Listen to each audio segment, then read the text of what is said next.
Welcome to ESP32 learning series, and today in this video I am going to interface IR sensor with ESP32. So follow along the way I'm doing to connect the wire, and details to connect the wire is given on the, like you can see on the screen. It's a very simple connection, and once done I'll explain more about how this is going to work, and I will demo also.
So wire connection is done.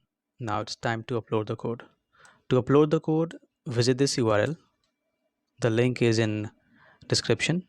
Like on this page, like you have everything, all the details to uh, accomplish this project. It's a very simple project, like this interfacing IR sensor and glowing LED. Okay, down below you will see Arduino code,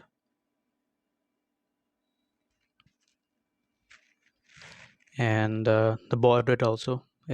I will show you that when I will open Arduino IDE. So for each line of code there is a comment. You must go through the comment. Okay, and down below you will see how this actually works and the explanation of everything. Okay, and if you scroll down you will see note. So in case if it does not work, there are some checkpoints you need to do. Okay, so just copy the code from here and open Arduino IDE. Remove this code and paste the code which you copied from a blog. Make sure your uh, ESP32 board is connected. Okay, so in my case the board is this, right? LilyGo. In your case it may not be the same, so you need to choose the right board, and once done hit upload. So down below, like right side, you will see the compilation is in progress, and normally it does not take long time, like it takes around 1 minute.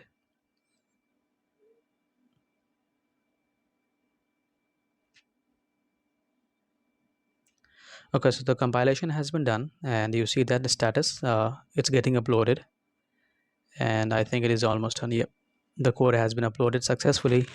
So now let's go ahead and see the result. So what we need to do, just open serial monitor on top right and select the baud rate. Yes, in the core you see the right board, and then you see the details like comments, notes on serial monitor, and see the result. So this is working fine. So in case if it does not work on if it does not work for you, make sure you adjust the potentiometer the way I'm doing. If it is consistently on, like there it is glowing, then you have to rotate to the left the way I did, and it should start working. Okay, happy learning.